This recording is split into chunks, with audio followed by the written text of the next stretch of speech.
Question 9 है, रुपए 5,120 का 12.5% वार्षिक ब्याज की दर से 1/2 वर्ष का चक्रवृद्धि ब्याज बताइए जबकि ब्याज प्रति तिमाही दे है। तो देखिए यहाँ जो दिया गया है वह दिया गया है मूलधन P बराबर रुपए 5,120। ठीक है, ब्याज की दर है, ब्याज की दर R बराबर 12.5% वार्षिक।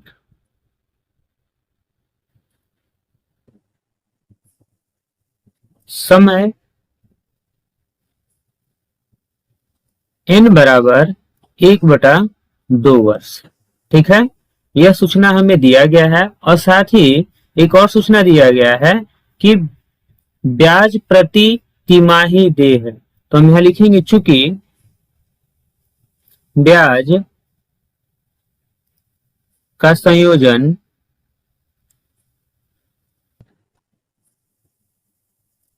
प्रति तिमाही है,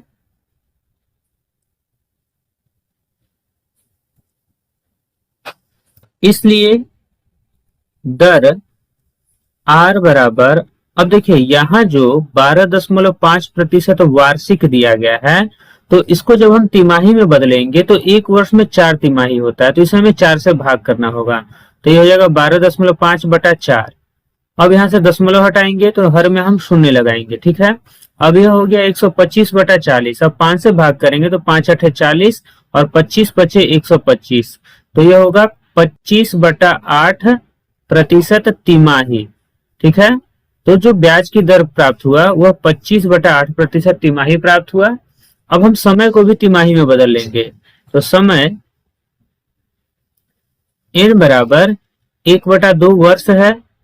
अगर इसे हम तिमाही में बदलना चाहें तो एक वर्ष में 4 तिमाही होते हैं। ठीक है, 12 महीने को अगर हम 3-3 महीने के समूह में बांटेंगे तो 4 तिमाही प्राप्त होगा। तो इसका मतलब इसमें हमें 4 से गुना करना होगा और जब 4 से गुना करेंगे तो यह 2 तिमाही प्राप्त होगा।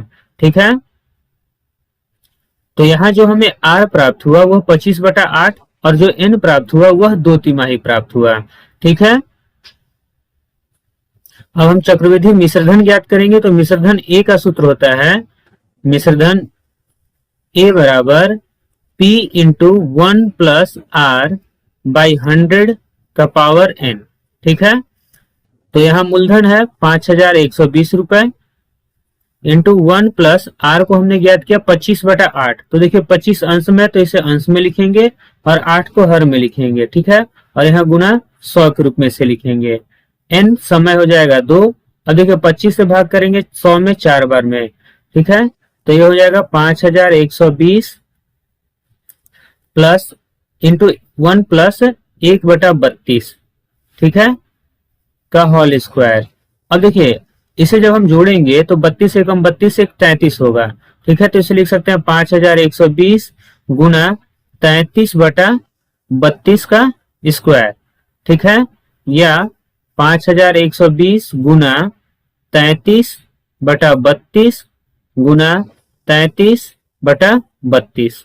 अब 32 से भाग करेंगे तो देखिए 16 से भाग करेंगे, 16 दूनी 32 और इसमें 16 से भाग करेंगे तो 51 में भाग करेंगे। 16 दूनी 32, 16 तिया 48, 3 शेष बचेगा। 3 और 2 मिलकर हो गए 32, 16 दूनी 32, मतलब कि 320 बार में भाग लगेगा। अब देखिए 32 से अगर हम 320 में भाग करेंगे तो 10 बार में भाग लगेगा और 2 से अगर हम 10 में भाग करेंगे तो 5 बार में भाग लगेगा। ठीक है, तो ये हो गया 5 गुना, अब देखिए 33 और 33 को गुना करेंगे तो 33 का स्क्वायर करेंगे तो यह 3 तिया 9, 3 तिया 9 दूनी 18 के 8 हासिल 1, 3 तिया 9 1 10, 1089 होगा। ठीक है, अब इसे गुना करेंगे तो 5 9 45 के 5 हासिल 4, 5 8 40 और 44 के 4 हासिल 4, 5 का पहाड़ 0 कर पढ़ेंगे 0 होगा, 4 जोड़ेंगे 4 होगा, 5 एकम 5। तो यहाँ जो हमें मिश्रधन प्राप्त हो रहा है वह 5,445 रुपए प्राप्त हो रहा है। ठीक है, और प्रश्न में पूछा गया है कि चक्रवृद्धि ब्याज बताइए। तो अब हम चक्रवृद्धि ब्याज ज्ञात करेंगे। तो चक्रवृद्धि ब्याज बराबर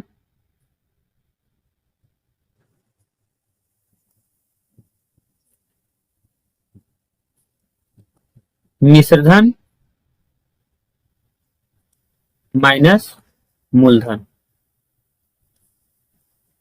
तो यहाँ जो मिश्रधन है वह है 5,445 रुपए और जो मूलधन है वह 5,120 रुपए है। अब इसे घटाएंगे तो 5 में से शून्य जाएगा, 5 बचेगा, 4 में से 2 घटाएंगे 2 शेष बचेगा और 4 में से 1 घटाएंगे 3 शेष बचेगा। तो यहाँ जो चक्रवृद्धि ब्याज प्राप्त होगा वह 325 रुपए होगा और यही हमारा आंसर होगा। ठीक है, तो इस प्रश्न में हमें करना क्या था कि ब्याज का संयोजन जो है वह तिमाही दिया गया था। ठीक है, और ब्याज की दर और समय को जो दिया गया था वह वर्ष और वार्षिक के आधार पर दिया गया था। तो सबसे पहले हमें दर को वार्षिक से तिमाही में बदलना था और समय को वर्ष से तिमाही में बदलना था। ठीक है, और फिर हमें उसका चक्रवृद्धि मिश्रधन और ब्याज को ज्ञात करना था। अब हम अगले क्वेश्चन को करेंगे।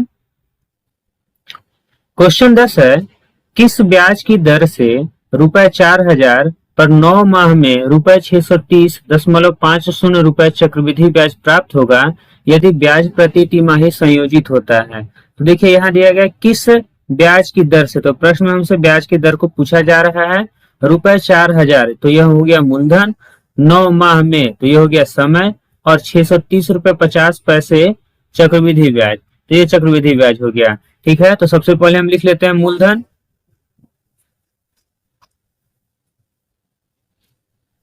P बराबर ₹4,000, चक्रवृद्धि ब्याज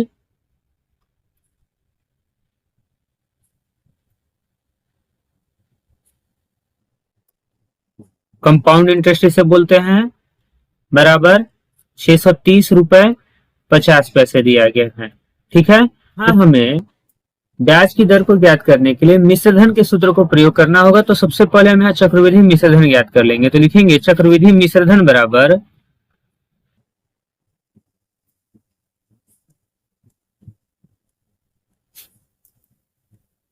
यह होता है मूलधन P प्लस चक्रवृद्धि ब्याज CI।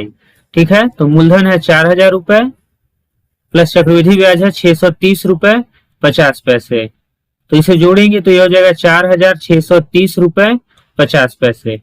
ठीक है, यह हो गया चक्रवृद्धि मिश्रधन। अब समय दिया गया है बराबर 9 माह और साथ ही प्रश्न में यह कहा गया है कि ब्याज का संयोजन जो है वह प्रति तिमाही होता है। तो लिखेंगे चूंकि ब्याज का संयोजन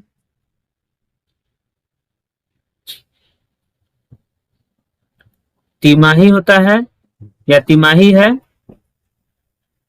इसलिए समय बराबर, अब देखिए तिमाही कहा गया है मतलब एक वर्ष में प्रत्येक 3 महीने पर ब्याज का संयोजन किया जाता है। तो अगर हमें इसे एक वर्ष में 4 तिमाही होते हैं तो 9 माह में कितने होंगे, तो इसे अगर हम 3 से भाग करेंगे तो कुल 3 तिमाही होंगे। ठीक है, 9 महीने को अगर 3-3 के समूह में बांटा जाएगा तो 3 तिमाही होगा। तो यहाँ हमें समय n बराबर 3 तिमाही प्राप्त हो गया और दर ज्ञात करना है। तो लिखेंगे माना दर बराबर R प्रतिशत तिमाही। ठीक है, दर को भी हम तिमाही में मानेंगे। देखिए यहाँ हमें चक्रवृद्धि मिश्रधन, मूलधन, समय और दर को हमने मान लिया। अब हम मिश्रधन के सूत्र के आधार पर इन सभी को रखेंगे।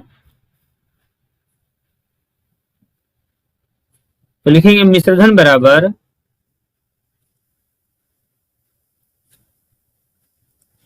P into 1 plus R by 100 का होल पावर n। ठीक है, मिश्रधन है 4,630 रुपए 50 पैसे, मूलधन है 4,000 रुपए इंटू 1 प्लस दर को हमने R माना है बटा 100 और समय जो है वह 3 तिमाही है। ठीक है, अब देखिए सबसे पहले हम क्या करेंगे कि यह जो 4,000 मूलधन के रूप में है यह गुणा के रूप में है, तो इसे हम बराबर की तरह लेकर आएंगे तो यह भाग हो जाएगा। तो यह 4,630.50 बटे 4,000 हो जाएगा। ठीक है, अब देखिए दशमलव हटाएंगे और दशमलव के बाद 2 अंक है तो 2 शून्य लगाएंगे। अब यह 0 से 0 कट गया। अब अगर हम इसे 5 से भाग करेंगे तो 5 8 40, या 8,000 में भाग लगेगा और इसे अगर 5 से भाग करेंगे तो 5 9 45, 1 से बचा 1 और 3 हो गए 13, 5 दूनी 10, 3 से बचा 3 और 0 हो गए 30, 5 6 30, 5 एकम 5। तो यह 9,261 रुपए के रूप में प्राप्त हो रहा है। और इसे हम इसी तरह लिखेंगे 1 प्लस आर बाई 100 का पावर 3। देखिए जब हमें दर ज्ञात करना होता है तो यह मिश्रधन बटा मूलधन होता है और इसे इस रूप में तोड़ना होता है कि वह यहाँ पास जो समय है उसके घात के रूप में हो जाए। तो देखिए अगर हम देखें तो 8020 का घन है, तो इसी प्रकार यह 21 का घन होगा, तो इसे हम लिख सकते हैं 21 बटा 20 का होल क्यूब, ठीक है, बराबर 1 प्लस आर बाई 100 का होल क्यूब। देखिए जब हमें दर ज्ञात करना होगा तो यह कुछ इस प्रकार से आएगा कि यहाँ पास जो घात में प्राप्त होगा वही घात यहाँ भी होगा, ठीक है, और ऐसा होने से यह दोनों आपस में कट जाएंगे। अब यह हो जाएगा 21 बटा 20 बराबर 1 प्लस आर बाई 100। अब प्लस 1 बराबर के इधर से इस तरफ आएगा तो वह माइनस होगा, तो इसे लिख सकते हैं 21 बटा 20 माइनस 1 बराबर आर बटा 100। अब इसे हल करेंगे तो देखिए यह होगा 21 माइनस 20 बटा 20, मतलब यह हो जाएगा 1 बटा 20, ठीक है, बराबर आर बटा 100, या आर बराबर, अब देखिए यह जो 100 है वह बराबर किधर आएगा, तो हर में है तो यह अंश में हो जाएगा, तो इसे हम लिख सकते हैं 100 बटा 20, ठीक है, जैसे इसे हमने घुमा कर लिखा है। 20 से 100 में भाग करेंगे, 20 पचे 100, तो आर का जो मान प्राप्त हुआ वह 5% तिमाही प्राप्त हुआ, ठीक है। अब प्रश्न में पूछा गया है कि ब्याज की दर ज्ञात कीजिए, तो यहां हमें ब्याज की दर वार्षिक ज्ञात करना है, तो लिखेंगे अतः दर बराबर 5 गुना, देखिए एक वर्ष में 4 तिमाही होते हैं तो 5 गुना 4 करेंगे बराबर 20% वार्षिक, ठीक है। तो यहाँ जो ब्याज की दर प्राप्त होगा वह 20% वार्षिक प्राप्त होगा। अब हम क्वेश्चन नंबर 11 को करेंगे।